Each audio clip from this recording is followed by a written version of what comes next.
Good afternoon, everyone. On behalf of Viva Education, I warmly welcome each one of you to today's webinar. It's wonderful to see so many dedicated educators joining us for the session. Today, we have an exciting agenda lined up, especially as we unveil something new and very significant from Viva Education. To start off, I would like to introduce and invite our esteemed publisher, Mr. Sri Tilak, to unveil our latest imprint, New Directions. This is a milestone for us, and we believe it will support innovative and meaningful educational resources for schools across the nation. Sir Sri Tilak, over to you. Good afternoon, everyone. Thank you, Saikat, for that introduction. We have an exciting session coming up today from Mrs. Shradha Anand, who is an accomplished educator, author, and resource person.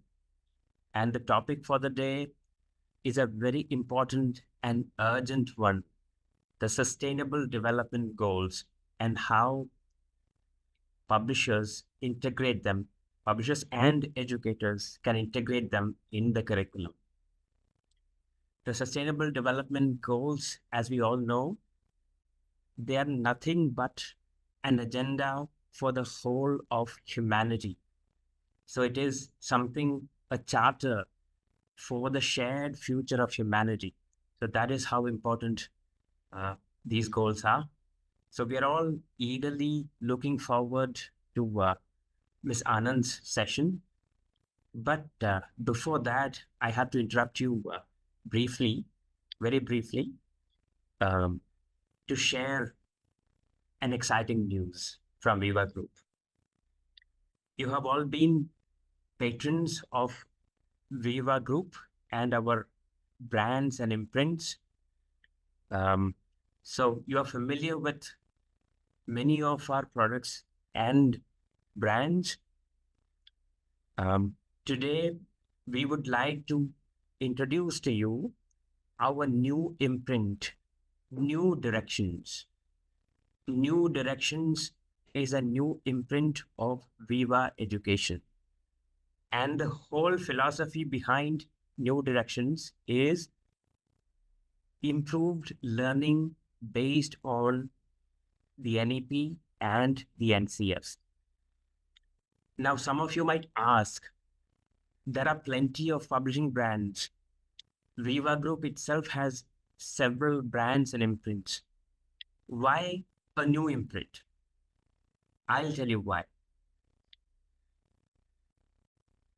You will all agree that the recommendations of the National Education Policy and the National Curriculum Framework have started to make a difference in the day-to-day transactions within each classroom. As educators, you are aware of this change. You have started noticing this change, and you have been leading this change for the past few years.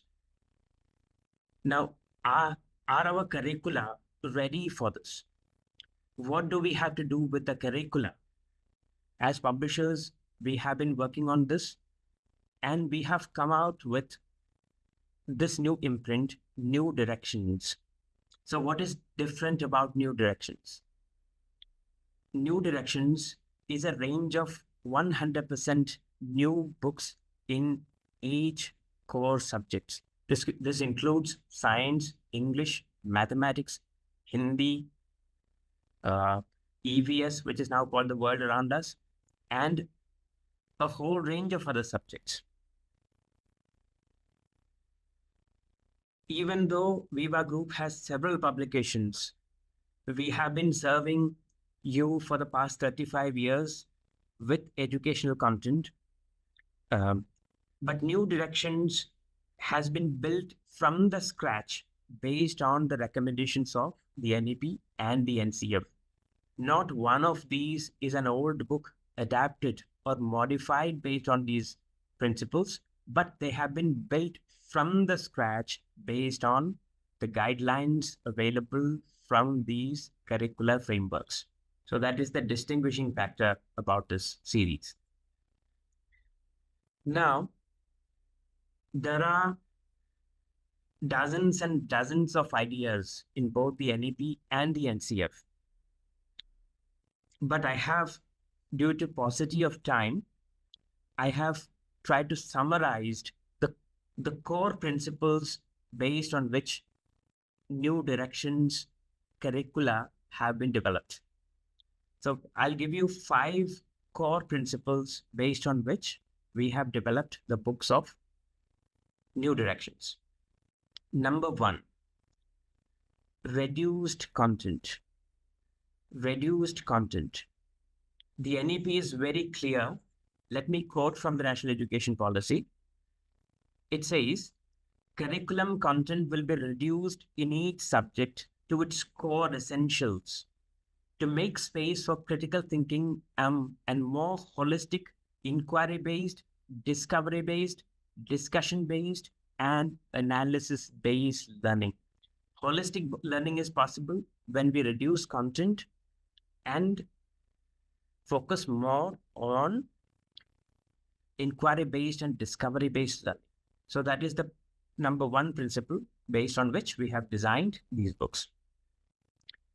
Now, reducing content, does that mean less learning? No. The principle is less content, more learning. Less content, more learning. The principle behind new directions. Now, design principle number 2, interdisciplinarity. Interdisciplinary learning. Let me quote again from the NCF.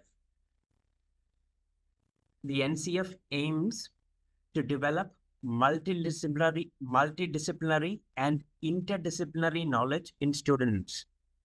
Such knowledge allows students to develop a well-grounded understanding of the world. Why do we need interdisciplinary learning?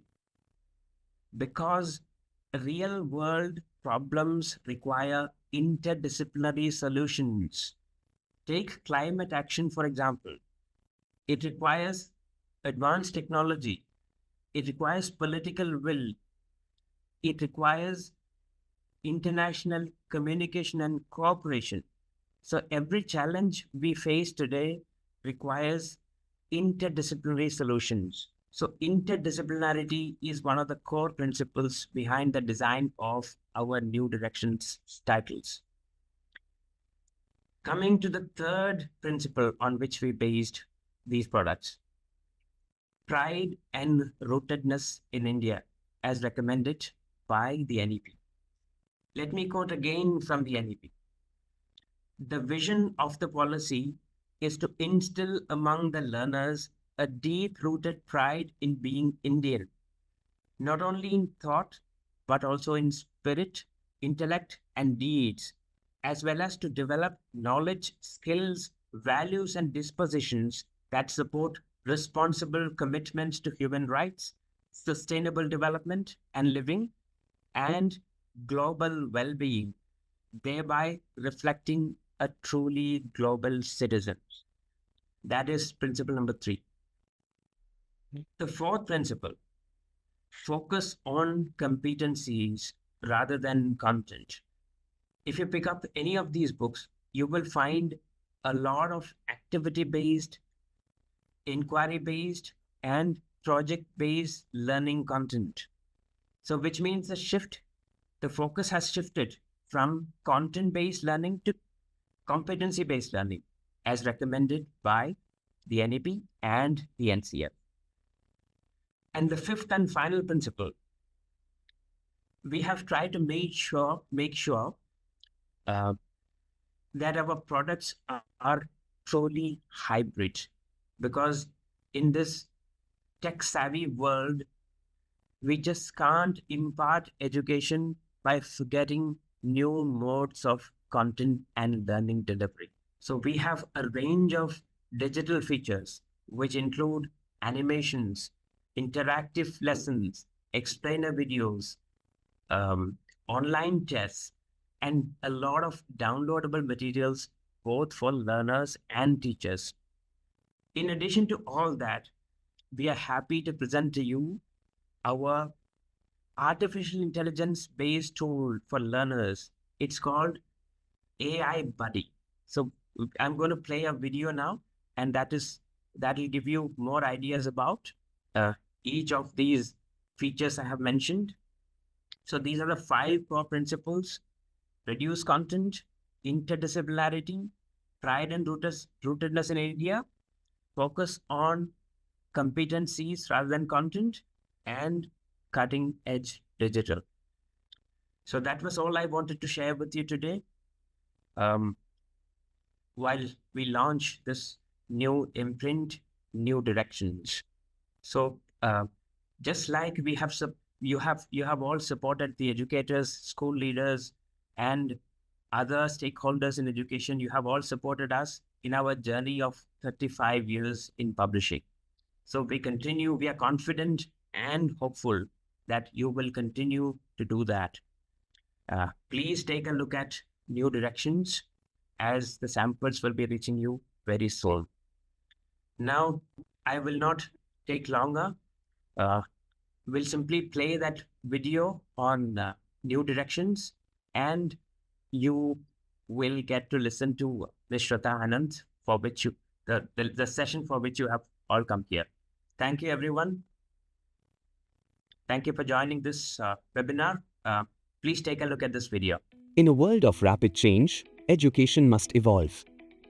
Introducing New Directions, a new imprint of Viva education that's transforming the landscape of learning. Powered by AI, New Directions offers a comprehensive range of textbooks covering subjects from English to science, mathematics to social studies, for pre-primary to class 10. Thoughtfully aligned with the National Education Policy and National Curriculum Framework, New Directions sets a new benchmark in education by providing a forward-thinking, student-centric approach to learning, ensuring students are well prepared for the dynamic world of tomorrow. New Directions stands apart for its accessible, engaging, and multidisciplinary content. It places a strong focus on inquiry-based learning, skill development, focus on India, interactive learning, tech fluency. The series feature the following books: Smart Study for Pre-Primary, English Course Book for Classes 1 to 8, Mathematics for Classes 1 to 8, Science Classes 1 to 8, The World Around Us Classes 1 to 5, Social Studies Classes 1 to 8, Mental Mathematics Classes 1 to 8, Wellness Wonders Classes 1 to 5, Parmita, Hindi Pathmala Classes 1 to 8, Hindi Vyakaran Classes 1 to 10, English Language and Literature Classes 9 and 10. New Directions books are accompanied by teachers' manuals and digital resources to help educators elevate the teaching learning experience. State-of-the-art digital suite featuring animations, ebooks, test generators, interactive activities, and much more. Introducing Viva AI Buddy, your intelligent study companion. This free, easy-to-use tool offers a blended learning experience, making learning more engaging and effective. With New Directions, you are not just teaching, you are shaping the leaders of tomorrow. Join us in this educational revolution. Transform your classroom today. Choose New Directions, where learning knows no bounds. Thank you so much, Shritilak sir, for sharing this exciting development with us. Moving on, the theme of today's session is integrating Sustainable Development Goals, or SDGs, into the curriculum. As educators, we have a unique opportunity to shape the way future generations understand and engage with global challenges. By embedding SDGs into our curriculum, we can inspire students to become responsible, empathetic, and solution-oriented citizens. To lead us to today's topic, I'm happy to introduce our distinguished speaker, Madam Shradha Anand. Shradha has dedicated over 22 years to education as an author, curriculum developer, and teacher trainer, working across CBSE, ICSE, and state boards. She is the author of several beloved textbooks spanning subjects like English, social studies, value education, and more. With over a decade of experience in training teachers, Shraddha advocates for replacing traditional chalk and talk with student-centered, innovative teaching methodologies. She has traveled across India, conducting teacher workshops, motivating educators, and implementing classroom-based assessments to improve teaching and learning practices. Madam Shraddha holds both a bachelor's and master's degree in English from Lucknow University and is also trained in the Montessori methodology. Her experience spans all levels of education, and she is truly a guiding light in the world of curriculum development and teacher empowerment. Please join me in welcoming Madam Shradha Anand to lead us in this insightful session. Over to you, Madam. Thank you. Hello, teachers. Hello, everyone. And we're going to do an interesting session today on SDG. So while you've been at school, we've been listening to SDG. We've been specifically listening to SDG4. Everyone tells us NEP is out of SDG4, NCF is out of SDG4. And then when people ask you, you found out that it's Sustainable Development Goal. So, hello? Sustainable Development Goal, is there only a goal number 4? There has to be a goal number 1, 2, 3 to get to 4. Is there 6? Are there 7 goals? Are there 10 goals? There are 17 goals. Sustainable Development Goals are 17 goals. And who's given them? Who's made this for the world? They have been adopted and prepared by the United Nations. And India, being a member country, has taken this into, the Indian system also that we're going to follow for these SDG. Let's have a look at all the 12 SDG. A teacher who knows and a school that knows SDG, all the 17 of them, can be a futuristic, a very forward school. Let's look at them. And first we're going to do a little girl Shriya's story. Okay. So there is Shriya. There's a little girl Shriya. She's good in studies, okay? So her parents and her teachers are hoping that in her upcoming examination, she's going to get an A. They're not pressurizing her. And Shriya herself likes an A. She wants an A. She likes it. So what is she going to do? Is she going to play video games, or is she going to sleep or play with her dolls? No. She's going to practice her mathematics sums. She's going to read her chapters well. She's going to know all the answers. She'll share them with her parents. Do I have it correct? She'll do everything preparing for her examination. Then what's going to happen? She's going to get an A. And that is what is Shriya's goal. What is a goal? A goal is an aim. A goal is an aim. And we've got SDGs, which are goals for sustainable development.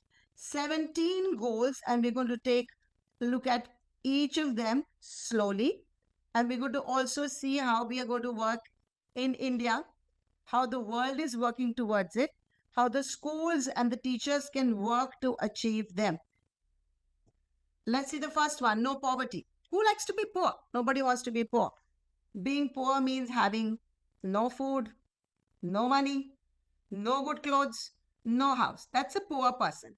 And what's very sad about us is that, when we look at poor people, we really look down upon them. They're poor, look at their clothes, look at them begging for food. And I'm sure, we're sure they don't have a house. So poverty is to be escaped. Everybody deserves a life of dignity. Everybody deserves to escape poverty. Now, how are we going to do that? The government is going to provide money through different methods to people for them to earn money. Businesses are going to create jobs. These are 2 ways that I've got over here for you. You would have lots many more. I've got a fact on each of the SDGs. I'll look at the fact over here. There's a fact here. Over 80 crore Indian households receive free food grains every month since the last 10 years under Pradhan Mantri Garib Kalyan Yojana.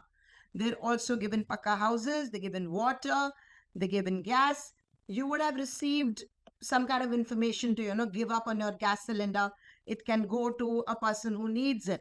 So first and foremost, no poverty. We're not going to have extreme poverty, the way we see it, very rich people and very, very poor people. So no poverty. Let's see the second goal. Second is zero hunger. Nobody likes to be hungry. Even if you have money, we don't want to be hungry. So children and adults don't need burgers and pizzas and noodles. They need nutritious food. They need food. So this is our second goal. Our second goal is zero hunger. For zero hunger, for example, when you see children hungry on the streets, instead of giving them money, you can give them food. You can buy them food.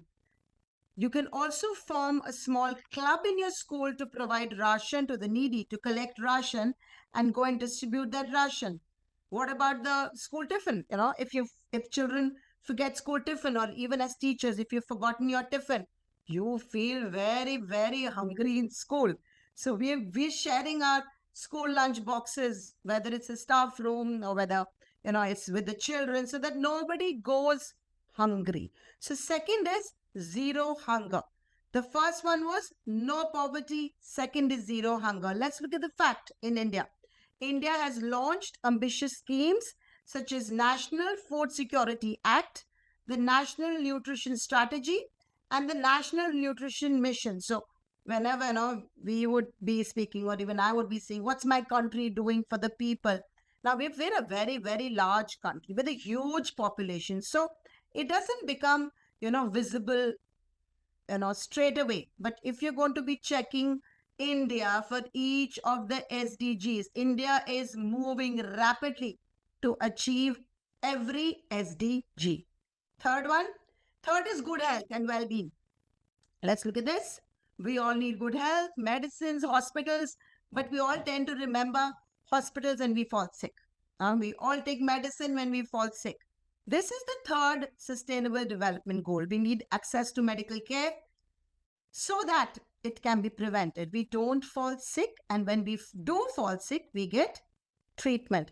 There is one very important one that, the persons that become doctors have to serve in the rural areas before they can come out again and open their clinics and join hospitals. As well as the hospitals have to have some 20 to 25% seats for the, the underprivileged. So this is all to provide good health and well-being in a very inclusive manner to everyone. Everyone has a right to good health and well-being. Let's look at the fourth one, which we've all heard so many times. Okay? Children go to school, they get their skills, they get their education. Why do they go to school? They go to school to become, skilled adults. But who doesn't go to school? Or whom have you heard of not going to school? I've heard of my domestic, staff telling me girls don't go in their village to school. I have read about, and I know that children with disability are not so easily accepted in school. And at many places, the school just is too far. So the government wants, or the Sustainable Development Goal is emphasizing that every child has a right to go to school. This is the fourth goal. The fourth goal is of quality education. This is what has been taken in the NEP and the NCF, this Sustainable Development Goal of providing quality education in an inclusive manner. The boys and girls, the disabled, the ones who are far, everyone is getting education. And this has given us the pedagogy, the pedagogical structure. Up till now, we used to do always 10 plus 2. 10 was 1 to 10 and 2 was 11th and 12th. Now we have 5. So the preschools become very important. That is nursery till grade 2. This is the foundational stage. Then you have 3, which is classes 3, 4, 5. You already are aware. This is the preparatory stage. Then you have 6, 7th, 8th, which is 3 again. This is the middle stage. And then you have 4. Last 4 years broken into 2 parts. The secondary stage, that is 9th, 10th. And then you have 11th and 12. So India wants all children to get an equitable education, but unfortunately, it's a fact, we lack the infrastructure in rural areas. We lack the teachers, we lack the infrastructure, the schools, the classrooms, the furniture. We do lack it. And India is working on this. Okay? Let's look at the fifth one, teachers. I'll slow down now, go a little slower. Fifth one is gender equality. This is a very important one. We've got over here men and women in this webinar. How were you when you were young, girls and boys? Did you not, or even in your own home, or even in your school, do you not see that the boys and girls are not treated equally? The girls are not a part of the cricket team. The boys are not a part of the girl play. So do we not, kind of have an unequal treatment for the two genders, despite the girls becoming pilots and the boys working in salons or becoming chefs? So the fifth goal is gender equality. Do not look down on anyone. Work what you want to do, work what you like to do. And a fact over here, I put over here, is Beti Bachao, Beti Padhao program. This is a beautiful program. It's been some years. This wants all the girls to go to school, okay? And some states also gave free bicycles and free laptops to get the girls going to school. So the fifth one is gender equality. Let's look at the sixth one, clean water and sanitation. So this has been a bone of contention for me. When I see adults or children, they just, they eat something and they throw the wrapper there. It really, really has always upset me. So when you look around in your school after a school fair or a school mela, or when you go outside into a very heavily crowded market, what do you see? You see a lot of waste just thrown here and there. You see missing dustbins or the dustbins overflowing, right? So Singapore is one of the cleanest countries where you have punishment for even chewing gum and throwing gum. So we've got a lot of cleaning work to do in our country, to have clean water, sanitation, We've had a program called Swachh Bharat Abhiyan, where people really woke up to clean their cities, the politicians and the senior people, the senior adults, everybody joined up to clean their cities and towns, their own offices, their homes. I was reading about these beaches, one special beach in Mumbai, where a person would go and he found that it was really dirty. So he started picking up, with a friend. And then other people saw him pick up the trash, so they joined it. Slowly, a lot of people started joining them and they made it a kind of a venture where they would just completely clean up the beach. I'm not remembering the name of the beach. You would read about it if you check, but this is in Mumbai. So there are places like this. I've got more mention of more places over here, Indore, Bhopal, Surat. So I visited Indore and Bhopal, extremely clean. Surat faced a rat plague. Okay, there were rats everywhere. So they had to really clean up. So we want clean water. Clean water comes with good sanitation. This is the sixth goal. And currently Indore, for last 7 years, has been India's cleanest city. A reason for you and me to visit Indore. It's very clean. Bhopal is also a very clean city. So these are clean cities. Surat as well. Let's go to the seventh one.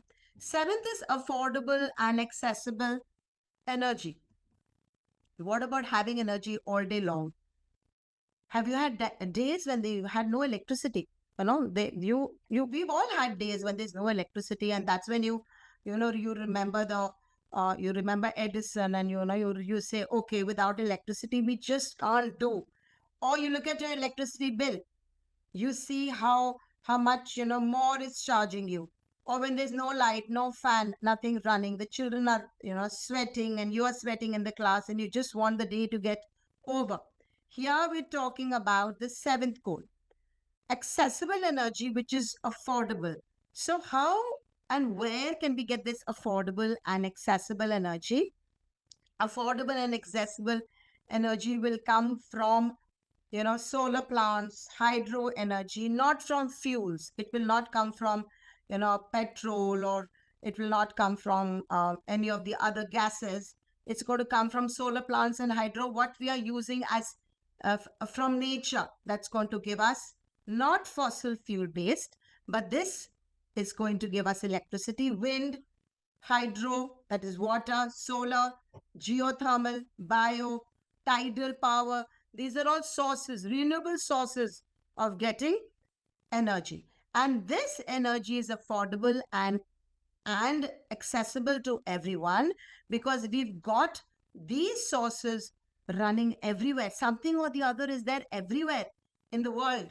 Whether they might have very strong winds, or they might have a lot of water, they might have bright sun. Like you've read about it in Gujarat, they've got solar plants. Gujarat, they've got it's majorly getting electricity from these solar plants, because the sun is there for very long hours.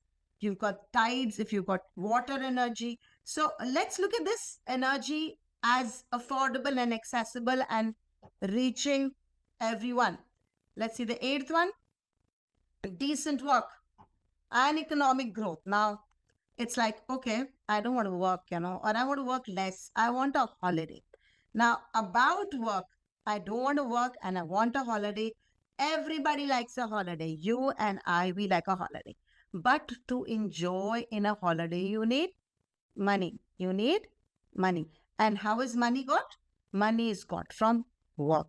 So another sustainable development goal is doing decent work, and work always brings economic growth to us, to our country, to our cities, to our families.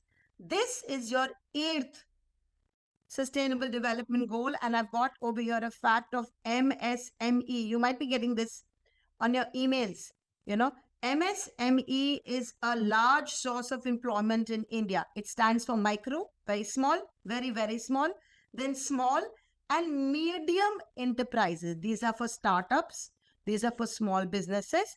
People who would want to make a business of making bangles, or people want to make a business of making ghee, or so, they get that for their, whatever is their enterprise, whether it comes under micro, it comes under small, or it comes under medium, they get money. And every work, there is dignity in work. Every work is decent. And when you work, you bring economic growth to yourself. You've got the money to go on the holiday that I was talking about. You bring economic growth to your family. You can buy things for festivals, for your homes. Of course, your neighborhood, you have a nice home, so you're able to do things for your neighborhood. As well as when there are a lot of people who are focused on good, decent work, it's the cities are growing. When the cities and towns are growing, the country is growing. So we've got the eighth one, decent work and economic growth. I hope we're all okay till here. Can we have a thumbs up that we're all okay? You want me to slow down or something, Saloni? Can we have the attendees send us a thumbs up? Yeah, so they are replying on the chat with thumbs up. Okay, they're all following, right? These are all very simple. I made it very simple for us to understand, and then, how are we going to use them in our classrooms? So we've got decent work and economic growth. Let's look at the ninth one. Industry and infrastructure. So some cities you find, they have very well developed industry and they have good infrastructure now. So I live in Gurgaon. Okay, so we've got tunnels over here, we've got metro, we've got good electrical grids, we've got telecommunication. This is there across India. Towns may be a little less, villages may be even further less, but industries are our factories and mills, where things are made. And infrastructure, what is infrastructure? Our roads, railways, bridges, airports, tunnels, water supply, sewers, electric grids, telecommunications. So there's a very nice one that I put as a fact over here, which I remembered offhand from memory, in which Mukesh Ambani was talking to a gentleman. They were talking about data. So Mukesh Ambani said in that talk that Geo offers data at just 15 cents. 15 cents. 15 cents is nothing. While many dollars, people have to pay many dollars in countries across the world. And try to understand this. Mukesh Ambani, or from the Ambanis, they did not know anything about how to go about this data work. And when they established Geo for all of this, and now they're offering it for 15 cents. Whereas, so the gentleman who was, taking his interview and he was in the talk with him, he said, but India's got a huge, huge population, so it must be easy for you to offer 15 cents. He said, no. When it's a huge population that we have in India, 15 cents becomes all the more tougher. And we could have made dollars also. We could have also made a lot of money, but we offered this so that all people have internet connectivity and they all have broadband access. So in the last 20 to 22 years, we've got smartphones coming. Literally everyone has a smartphone. You would see, if you see, this is something that I do a lot. I sit at the airport, and when I'm sitting at the railway station, if I've got time and I'm watching, there's literally 1 out of 10 people who's just sitting there. They've all got their phone on. They all are doing something with their, watching something on their phone or typing or chatting. How is this made accessible with very, very reasonable telecommunications? If it was dollars, people wouldn't be, on their phones like this all the time. So this is the 9th one, industry and infrastructure. Let's look at the 10th one, reducing inequality. In India, we've got major inequality. The rich are becoming richer. The poor seem to be getting poor. So the SDG, this particular 10th SDG wants everyone to be, getting a feel of equal. It shouldn't matter about religion. It shouldn't matter about gender. It shouldn't matter about poverty or being rich. So a fact over here that I put is the Pradhan Mantri Mudra Yojana supports entrepreneurs by providing them credit for their enterprises. Okay, so when you check around with your own people in your family, you would find people benefiting from this, that, they get some money to start their enterprise, whether it's micro or it's small.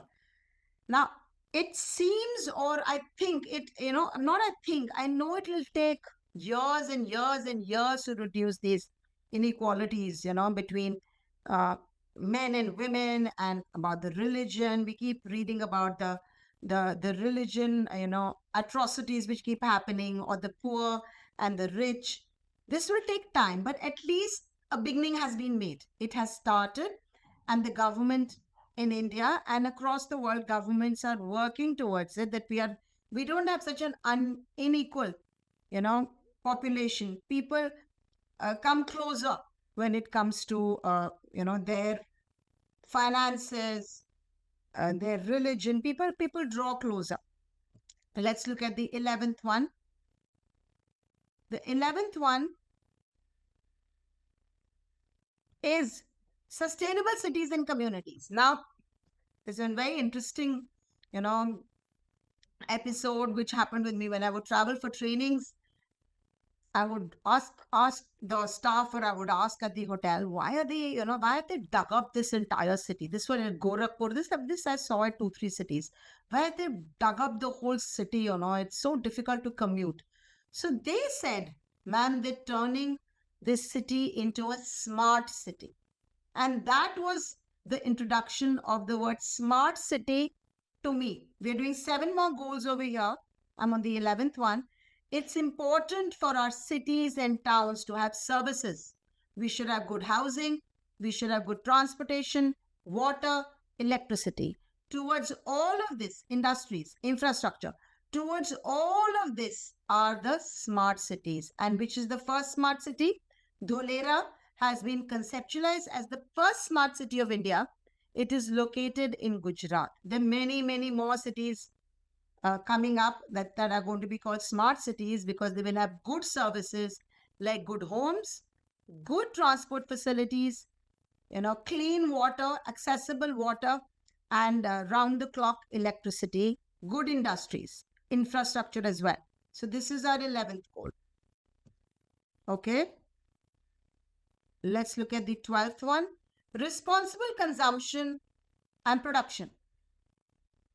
Now, when you look at responsibility in production and consumption, when we have a party, okay, at home, we have a party at home and we produce, or our table is overflowing with food. What happens to that food when the party is over? I don't know. I keep reading about, places where they give away the food, or they are in control, they're preparing the food. So this is production, control in a sustainable way, producing. And what about consumption? Next time when you go to a burger joint, okay? When you go to a burger joint, see whether the people that you've gone with, are they all eating all the food that they've got on their plates? If they don't like the taste, they're leaving it, right? So whether it's production or consumption, this can even run to electricity.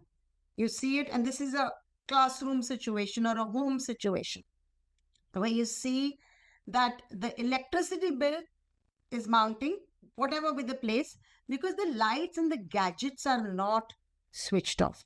Again, what about the recycling of our material? Can we not also donate things? You've got so many programs running where we can give away our things to the people in need. This is the 12th goal, responsibility in consumption and production. What will this lead to? This will lead to reduction of waste. So at home, I have a grown-up daughter. She's in her 20s. And she asks me every year, Mama, why do you call the tailor home? You just get the clothes redone. You get them cut and you get them, finished using all these clothes. And what am I going to do with again, new clothes? That's a situation at home. So when we have, there's another one, Bollywood actors and actresses, the male and the female actors, they keep getting a lot of clothes to wear at functions, so that they can advertise those clothes. So at times, it comes that, oh, so-and-so actor is wearing again her, her national award dress, or is wearing again this particular birthday dress. And, I would think that, why not? Why not, reuse your clothes, and why not switch off the lights and the gadgets, and why leave the food that we don't like the taste of, or why, waste? So this one is very important. Responsible consumption. Only take as much as you can use. Only produce as much as that will get used, and the rest give away to those who require it. This is our 12th goal. The fact of we are refurbishing. So Amazon, sometimes when I'm checking Amazon, I'm like, oh, this phone is just 5,000. How come? It's an expensive brand. And then when I read more into it, I find that it has been, refurbished. What is refurbished? Reusing the good quality products, replace the parts, make that electrical equipment reusable again. You check Amazon, you'll find a lot of things, whether it's furniture or it's gadgets.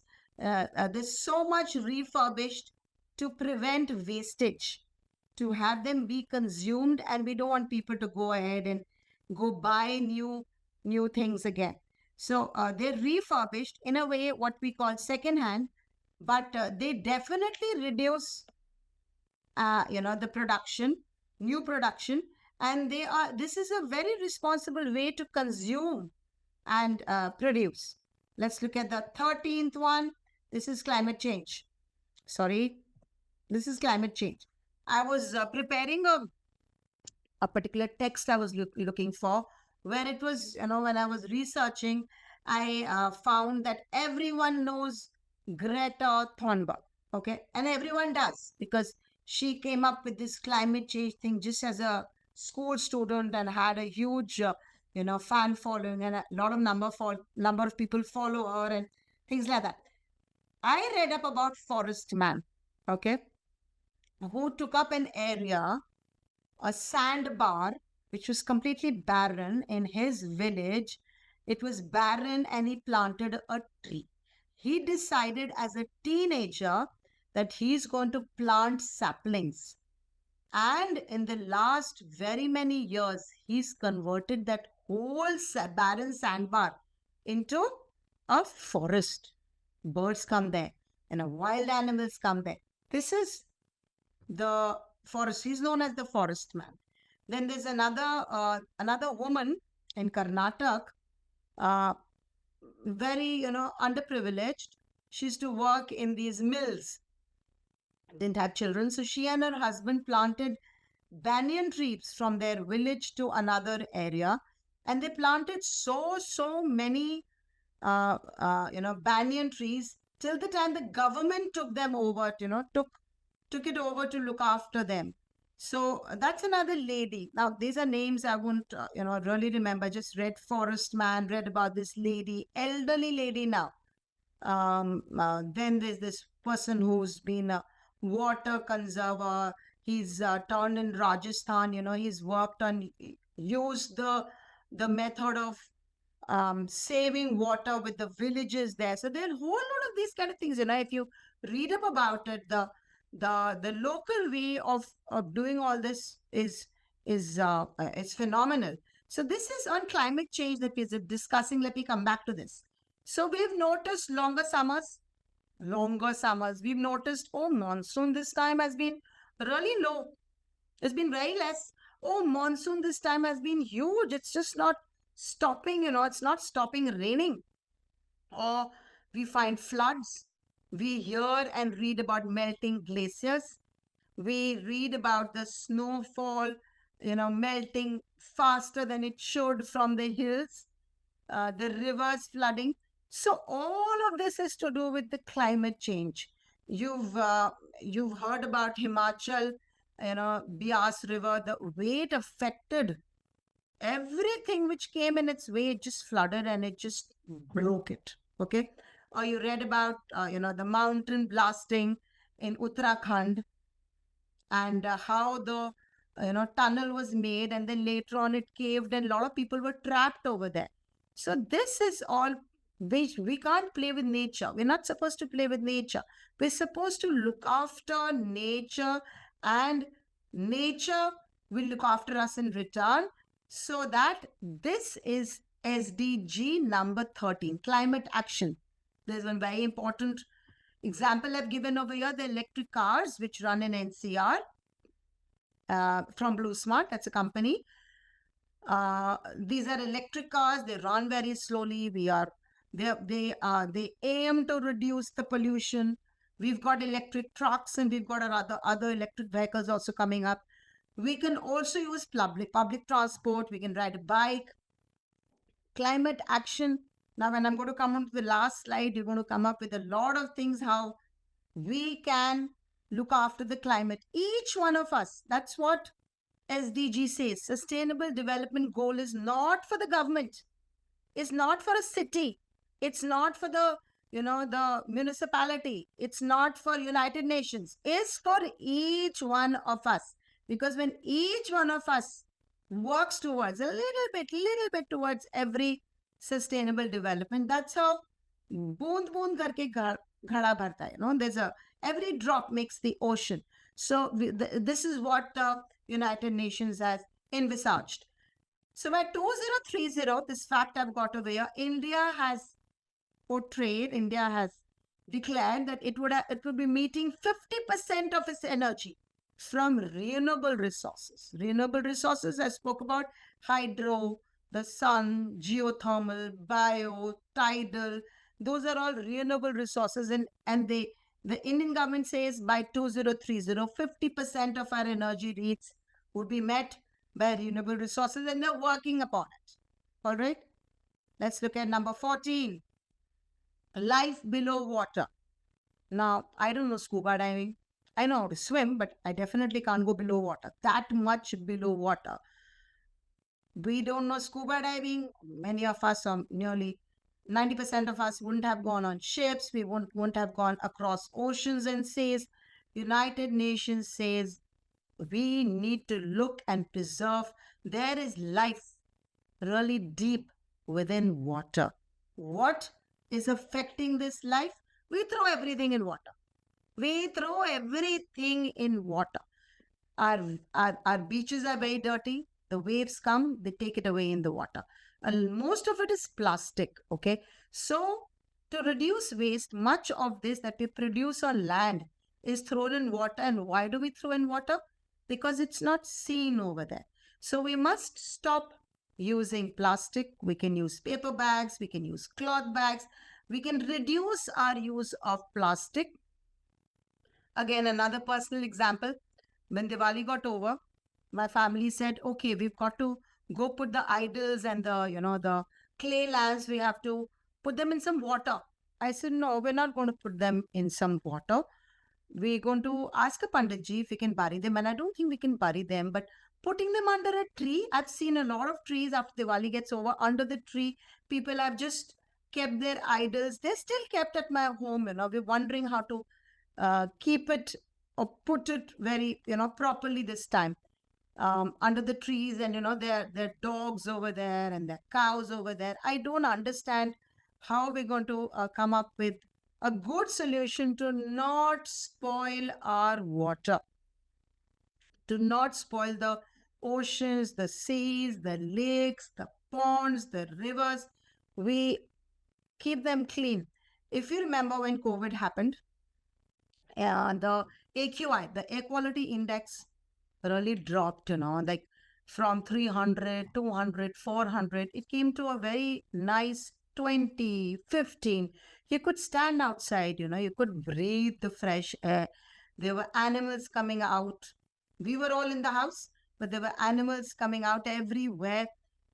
That's what happens, when we keep our environment clean, we live in a clean way. So why not below water? Why not save all the life that lives inside the water and deep below? Let's look at this. If we're talking about water, what about life on land? Now, when you talk about life on land, you want spaces, you want, good offices, you want nice homes, spacious homes. Children will always say that we want places to play, which are reducing, okay? Adults want parks to walk in, okay? So spaces for picnics and parks to play. That's what is a good life on land. 15 Sustainable Development Goals says we should all have good life on our land. When we are walking outside the house, where we live, when we go out, everything should feel like a home. It should feel like a home. It should feel like it belongs, We feel a sense of belonging wherever we are. Then there are also in this life on land, there are goals for animals, trees, mountains, rivers. I was going by a car which was moving by very, very slowly. So I was looking at these trees and they were numbered. And I was counting, this was in Chandigarh. I counted. It was a mango orchard. 1, 2, 3, They were properly cut and numbered so that nobody cuts them, nobody spoils them, okay? Let's look at what we have achieved with life on land. The average number of years a person was expected to live previously was 58. 58 years, 55 years, 50 years. In the last 30 years, it's become 70 years. And we've got so many people in our family who, live on to 80s and 90s. And it's how you live on land, how you look after your land, that again, your land looks after you back. Let's look at another one. This is the 16th Sustainable Development Goal. Peace, justice, strong institutions. It talks about safety. We want to be safe. We don't want anybody to steal our things. We don't wear gold today outside because we're scared that, somebody will just come on a bike or, snatch away the chain or hurt us with violence. There are people fighting everywhere. We've got jails and courts and lawyers and judges, they're there to protect us. They're there to provide us peace and justice. And these are strong institutions. 16th Sustainable Development Goal wants to ensure peace, justice, and strong institutions for everyone. Let's look at our fact over here. As of May 2023, India has contributed to the peacekeeping missions of the United Nations more than 275,000 troops. These are people who go to the regions like, Sudan and the other regions where there are fights happening, and they go and try and, achieve peace over there. This is our 16th Sustainable Development Goal. I'm going to just quickly run through all of them. I want you to write them down as well. Let's look at this now before we go to the 17th one. How did we get these goals? How did these SDGs come about? Now, the leaders in the United Nations wanted a ready world, a world for the future. Okay. So the people, by people I mean teachers, farmers, businessmen, women everywhere, governments, they were asked. And then a list was prepared. Children as well. A list was prepared. This took a lot of time, but they took ideas from everyone. It's just not United Nations. They've taken ideas from all the countries. And then especially from those who live in vulnerable conditions, conditions where there is South Africa. You read about South Africa, there was a stage when they didn't have water. A developed country not having water. So they took ideas from all, including those living in vulnerable conditions, to provide them development goals which will bring about sustainability, balance in all regions. So now when you have a balance across the world, slowly when you have more cities and countries getting a balance, the others also follow suit. And slowly the whole world will be looking at achieving this balance. So we have for this the 17th Sustainable Development Goal, which is talking about partnership. So partnership between countries, they could have barter of food, or they could have some kind of a trade, a trade kind of a partnership. So these goals are achieved when we work together. Children work together in schools. You build a small group, you make class teams. Teachers work together when they have to do some kind of a function. Let's say for class 12 farewell party. It can't be one person. It's a lot of teachers together working to make a grand function. So students work together, teachers work together, teachers sit with the principal how to, make the school better. Businesses work together. They have partnerships. Governments work together. This partnership is our 17th and last goal. It's called partnership to achieve all the 16 goals that we've seen up till now. A fact over here, China has emerged as India's largest trading partner with $118.6 billion expenditure in 2023 to 2024.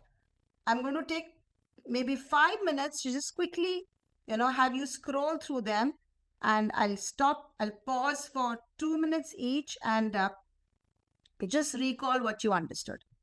Sustainable Development Goals. Goals are aims. We've got 17 Sustainable Development Goals. The first one is we don't want anyone to be poor. We want people to have clothes, food, water, homes. So first is no poverty. Second, zero hunger. We don't want anybody going hungry. We want everyone to have food. So we begin to share our surplus food. Third, good health and well-being. Everybody should have access to medical care, hospitals, clinics, good nurses, doctors. You keep reading about, you have to give this much of money first, and then the doctor would see you or the nurse will see you. We don't want this kind of a thing happening. We want people who got hurt to have straight away access to medical care. The fourth one, which teachers, educationists already know, is quality education, which has to be inclusive, holistic. Holistic means it's covering everything. Inclusive, it includes the girls, the children with disabilities, the children who are far off. And this particular fourth SDG, 4 it's called, has given us the Quality Education Sustainable Development Goal. It's given us the NEP, it's given us the NCF, and the pedagogical structure of 5 plus 3 plus 3 plus 4. The fifth one is gender equality. We want the girls and the boys to be equal. We want them to treat each other with respect, the men and women. We want them to have equal salaries, work that they are capable of doing. Nobody getting more, nobody getting less, everybody getting, as much as they deserve. Gender equality. Sixth one is clean water and sanitation. We've had Swachh Bharat Abhiyan towards it. Clean water and sanitation. We've got some very clean cities. We should make sure that our homes and our neighborhood are clean. Who knows? Maybe our city is also counted among the very clean cities.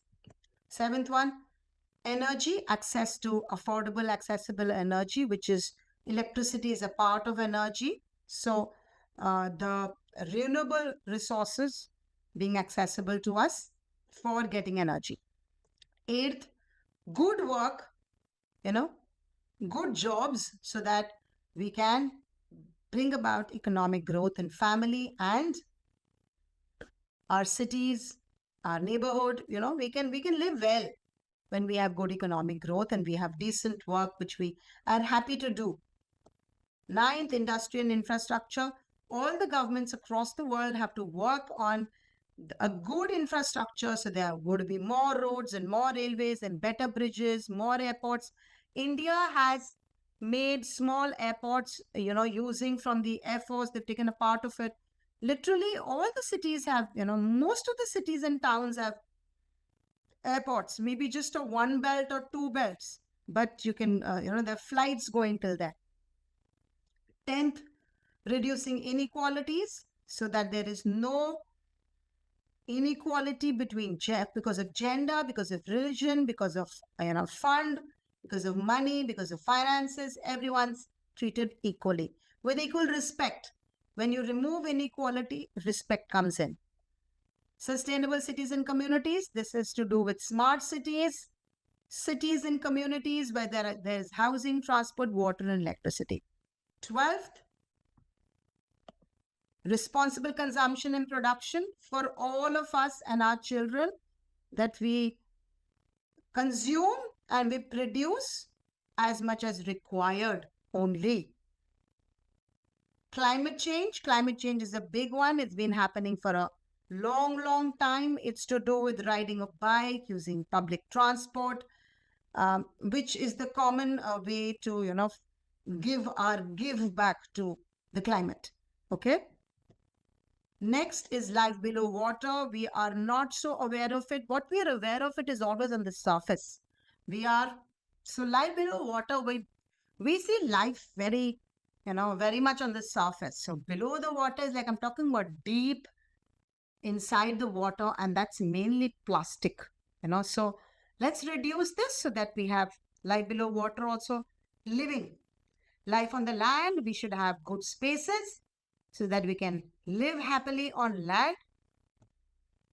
Then peace, justice, and strong institutions is the 16th one, which is talking about safety, no violence. It's talking about a safe, environment where we can live. And then SDGs, I told you, came up because United Nations requested all the countries and everyone to give their inputs, and then a list was made, and these ideas are from across the world. And then the last one is partnership to achieve goals. As I told you, you've got partnership in your staff rooms, you've got partnership in your classes, you've got partnership at home. You get together with your family members, and you celebrate the festivals, or you have a birthday get together. Everybody's doing this together. So this is the beauty of partnership. Let's look at SDG in schools. Please note down. These are 4 points, and I want you to note them down. The first one is learning to know. I'm going to teach you, or I'm going to tell you 4 learnings, and this is for teachers, especially for teachers. First one is learning to know. SDGs in school. Okay. So what does learning to know mean? Learning to know means that children observe around them. through their own experiential observations, they see from their everyday experiences. They learn, they reflect, they think. Okay. So you've got, for example, you ask your children, how does it affect nature, Mother Nature, if someone comes by car, by bus, by a cycle, or walks it to school? Okay. So how are all these four situations? You've got children like this coming to school. How are all four of them different for the economy as well as for Mother Nature? So this is when children will reflect, and then they'll talk about their observations. They'll talk about their everyday experiences. Somebody might be coming by school car. Somebody might be coming by a personal car from home, bicycle maybe, and another might be just walking to school. So there's a difference in how all four of them are affecting their environment and the economy. This is first is learning to know, SDG in school. Second SDG in school, in a classroom, is learning to do. Okay. So once we know something, we want to do something. That's a part of the Kolb's experiential, system. So you know something, you want to do something. So keeping that example aside, the second one is children just planted some native flowers and some grass on a side in an area. And after some weeks, they saw that it's grown into beautiful plants. Okay. And then they realized that their action can create a world. It can create some beauty. You would have done this. You would have sowed some seeds or, put something in the pots. And when they grow, it makes you feel so good that, I have grown these seeds and, they've grown into saplings and I'm going to look after them. So this is learning to do. This happens with adults as well as children. First one was learning to know. Second one is learning to do. Let's see the third one, learning to live. Again, a different example. Learning to live is to bring together different cultures. So like in a class, we would have somebody from West India, South India, North India. Teachers in the staff room would be from different parts of India. So we encourage their different views. They would bring their own perspectives in the classroom. So the teachers would be teaching, differently to the children. That's for the staff room. Or the children would be, mingling and they'll be all different. And so a very nice way to do this is have a role play. Have a role play to have inclusiveness for the different views of different people. Let's see the fourth one. We saw the learning to know, we saw learning to do, we've seen learning to live, and learning to be is the fourth one. Just let be. Once you've understood your own perspective and way of life, you understand others' perspective and way of life. After that, you let it be. You understand that, okay, my carbon footprint is this much. A person in Congo, his carbon footprint is this much. Or my life with my father's Maruti Baleno, I hope Maruti Baleno is a Maruti car, is this much. And that one's family life with the Land Rover is this much. But you learn to let be. It's very important to just let things be. This is a learning itself, so that you accept what you have, you grow that, and you start doing better and better.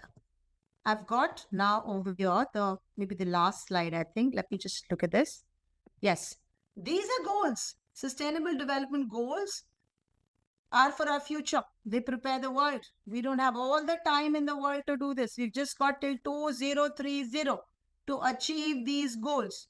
All the governments, all the businesses, and the societies need to collaborate to achieve these goals.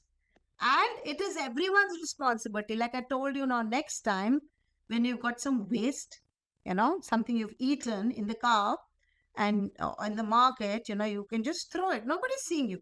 But imagine if everybody's thrown it there. Imagine if somebody falls and slips on it. So the next time now, you would be taking the responsibility of all your actions. You would look at how you're going to, look at the planet as your own home. As your own home. What do? We clean up our house, we put it down, we put it outside, right? Or we throw it. Sometimes we clean up our balconies and just throw it down. The down is also our home. Okay. These are the sustainable development goals, teachers, and we can have a Q&A. And while we're having a Q&A, I also want you to look at all the 17 sustainable development goals and what are you going to do to integrate each one in your class. We can have a question answer session now. And while we do that, we've got some time. Yeah, we've got about 10, 12 minutes while we do this, talk. The rest of you who, till the time you don't have a question, you're not participating in the question answer, please do definitely write it down and then, we'll open the floor for your answers as well. Can we do that, Saloni? Yeah, sure. Yeah. Good evening, ma'am. Yeah, hello. Hi, ma'am. Ma'am जो अभी आपने last में बताई है ना classrooms बताया उसमें first classroom का शेयर करेंगे please again Okay. Learning to know. Yes ma'am ठीक है. Learning to know means it's the first step, no? If we don't know something, how will we do it? If we don't know how to wear a sari, how will we do it? So we know something, then we do it. If we don't know a recipe, how are we going to make it? So first we know, then we do. So this is learning to know means children will reflect what they see around them. They will think about what they see around them and they will understand from their own knowledge. And I put a simple example over here. If 4 children are there from car, they're coming by car, bus, they're coming on cycle or they're walking it down. All 4 of them have a different carbon footprint. All 4 of them have a different effect on the economy and different effect on Mother Nature. You all really being very sweet, saying thank you, but please definitely do ask. I made this very simple. I want you to also use the last activity session and we want to hear your answers. How are you going to integrate all the 17 SDGs? Very simple they are in your class. Asma is asking, will we share the PPT? How are you going to share the PPT, Saloni? Ma'am is it okay with you if we share it? Yes, absolutely. It's made for them. Okay, we can email it to them. Okay, so you can connect with Saloni. The PPT will be with office, with Viva Education Office. All right? All the registered participants will get it on their email IDs. Great. They want they're asking for it. Yeah. For me as a person, I've always done SDG for. So I was talking to one senior and I said, there are 15 SDGs. And the gentleman told me, no, Shradha, there's 17 SDGs. Very recently, then this is when I started reading about all the SDGs. And they're very simple, very, very simple. It is a requirement of the world. Can we have more questions, please? That would be really nice. Or if you miss something, you learn to first, you know something. Okay, then you do something, then you're living, right? You learn, you know, you do, then you're living with a lot of different people. And then finally, you're just being happy the way you are. Very important. Very important to be happy, teachers. Don't take stress in life. Important to be happy. Make a lot of friends, smile a lot, enjoy your own time, teach well. There's no such thing as perfection. Okay, how do you enable children to understand complex issues? But SDG, we've had a question just now. It's gone up. Yeah. It is from Asma Zaidi. Yes. Asma, SDG is not complex. No, I gave it to you all in the simplest way possible. In the simplest way. The SDGs are very, very simple. So once you explain to them each of the SDGs, don't go on the headings. Don't go on the industry and infrastructure. Explain to them on the very basic level. Okay. And the SDGs come as right to equality. The citizenship, you'll find it over there. The Indianization, the requirement of 21st century skills. Read up about 21st century skills.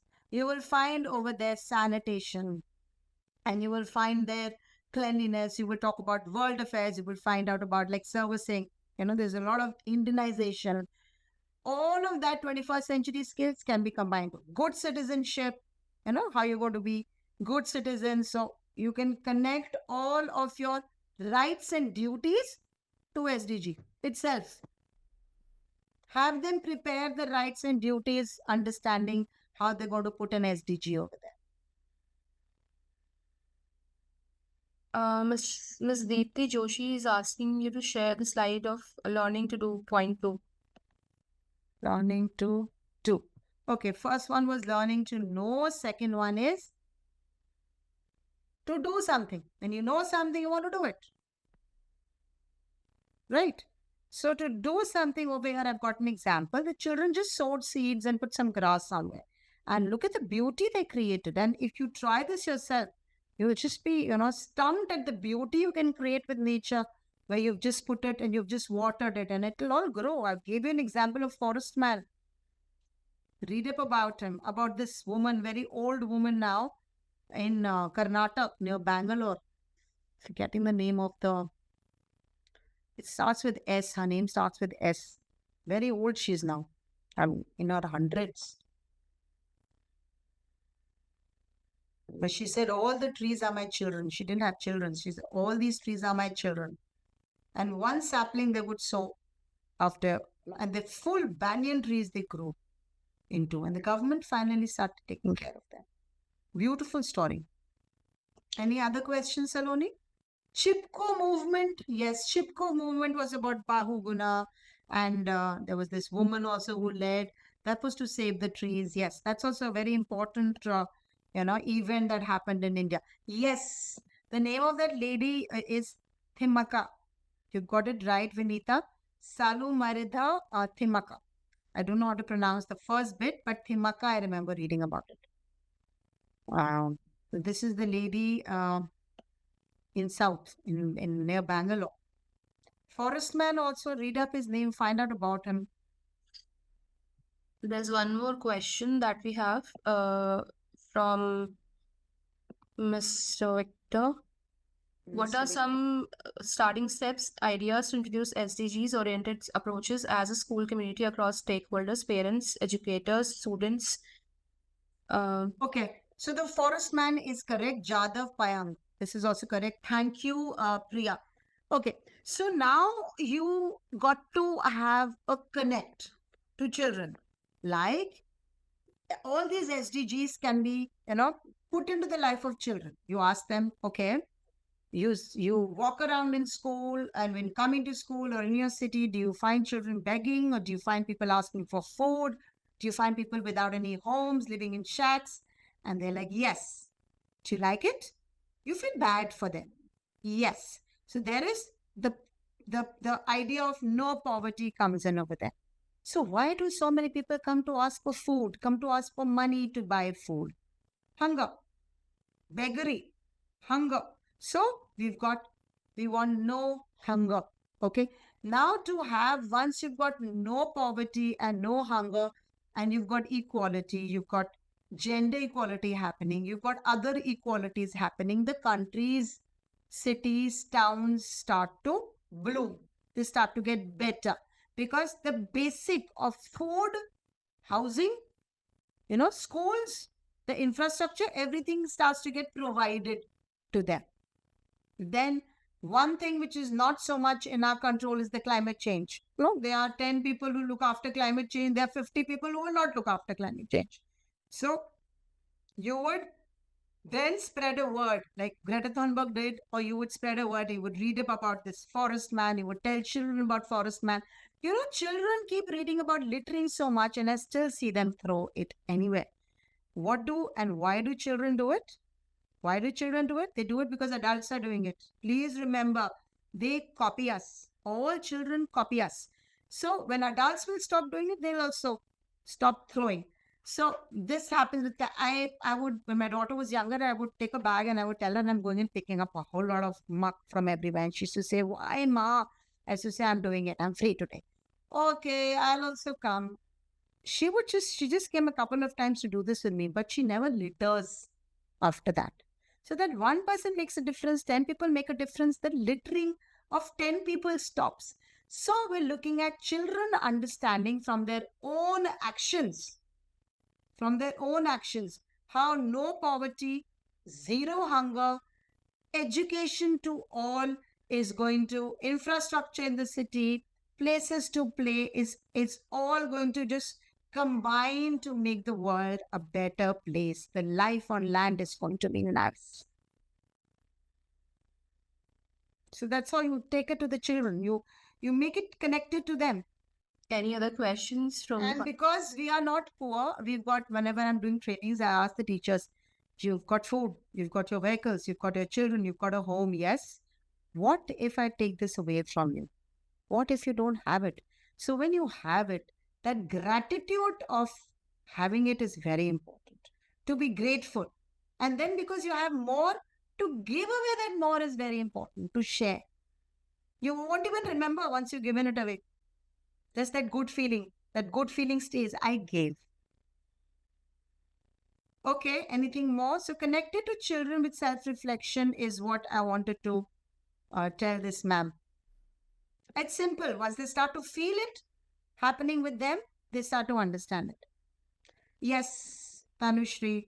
Children in class 9, 10th, 11th, 12th are very aggressive. That's because of their hormonal changes. They don't know how to handle it. They haven't got an identity. Their identity is, that it is not forming, so that it's coming out as aggression. They're listening to they're under a lot of peer pressure. So you just be there with them. They will change after class 12, 11th and 12th, and then they would change. A lot of it stems from their homes also. Okay? And most of it is because of this hormonal fluctuations that they have in their systems. They've got to love themselves, love their body, love their changes. When I talk to children in 9, 10th, 11th, 12th, they're like, I don't like the acne. I don't like this thin arms, thin legs. They've got all kinds of, reasons as to why not love themselves, their own selves. Any more questions? Any questions pertaining to the session, to the SDG? They're not empathetic because they don't understand what is empathy. So you've got to make them understand, and the best and the easiest way to teach children, which follows the SDG, the NEP and the HCF, is storytelling. Anytime you find children telling lies, build up a story without names on telling lies. Anytime you find empathy is missing, empathy is different from sympathy. Sympathy is like, oh, sorry, this happened to you. Empathy is feeling for that person. So storytelling is a very, very, very nice way. But don't ever take names. Never shame anyone. Some of you are really nice. I got this Payang, and I got the Forest Man. I got Thimaka. Please read up about them. Do we have any further questions? The starting step ideas you need to form, teachers, yourself. I've told you, just take it to the children as if they are a part of this SDG. What are they going to do? Ask them, what will you do? Ma'am will go to a senior home and we will do reading sessions over there. Ma'am, we'll go to a pediatric ward in a hospital and we will tell stories to children over there. Ma'am, we want to visit a close by slum. We've collected food and things for them. Ma'am, we want to teach our domestic helps children. What do you want to do? And this is what's very important is you do something, but you stop it. It just goes, it fizzles. It starts with a lot of gusto and it fizzles. So don't start with crazy gusto. Start it with what you can sustain. And have the children, do this in their summer holidays, in their winter break. Make this as a part of their projects. What are you doing? Social work is a very huge part of getting credits for going to college. Thank you, everyone. It was nice coming in on the webinar and meeting all of you. Hope to see you all in some schools in person. All right, ma'am. Thank you. Thank you. Bye. Bye. Bye.